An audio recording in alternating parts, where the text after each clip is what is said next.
অন্তর্বর্তী সরকারের আইন উপদেষ্টা ডক্টর আসিফ নজরুল এখন যেন অবজেক্টিভ নয়, পুরোপুরি অবজেকশন।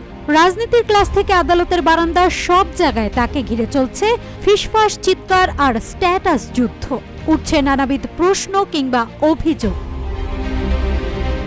জাতীয় নাগরিক পার্টি এনসিপির অভিযোগ, তিনি নাকি আইনের লোক হয়ে নিরপেক্ষতার স্কেলটাই ফেলে দিয়েছেন ন্যায়ের পাল্লা থেকে, বরং বিএনপিপন্থী চশমা পরে সিদ্ধান্ত নিচ্ছেন একের পর এক, এমনটাই দাবি তাদের।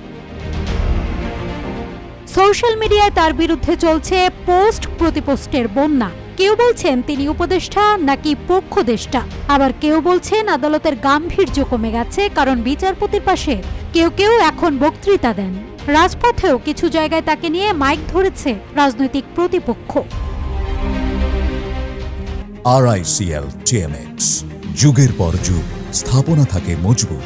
সব মিলিয়ে ডক্টর আসিফ নজরুল এখন শুধু একজন উপদেষ্টা নন, তিনি যেন নতুন রাজনৈতিক নাটকের প্রধান চরিত্র।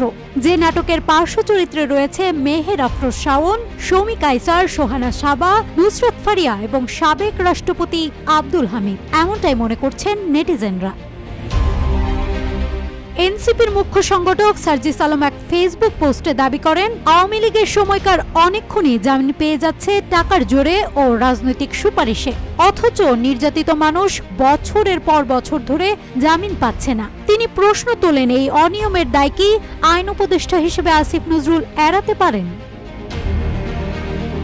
এছাড়া শাপলা চত্বরের ঘটনায় হেফাজতে ইসলামের নেতাকর্মীদের বিরুদ্ধে দায়ের করা মামলাগুলোর বিচার প্রক্রিয়া নিয়ে প্রশ্ন তুলেছেন সার্জিস। তিনি বলেন, আজও অনেক মজলুম আলেম কারাগারে আদালতে চক্কর কাটছে, অথচ ক্ষমতাশীল অপরাধীরা জামিন পাচ্ছে। এর পেছনে কারা দায়ী?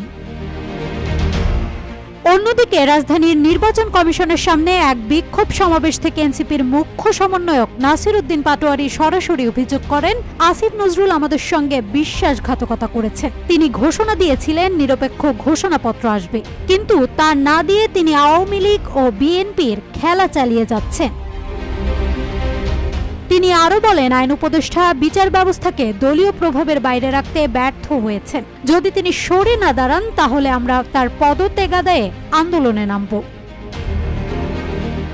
এনসিপির অভিযোগ, আসিফ নজরুল একজন প্রভাবশালী শিক্ষাবিদ হয়েও বর্তমান সরকারের পক্ষপাতদুষ্ট নীতিতে নীরব থেকে বা পরোক্ষভাবে সমর্থন দিয়ে দেশের আইনি কাঠামো দুর্বল করছেন। সব মিলিয়ে পলিটিক্যাল থ্রিলারে ডক্টর আসিফ নজরুল এখন কার শত্রু, কার মিত্র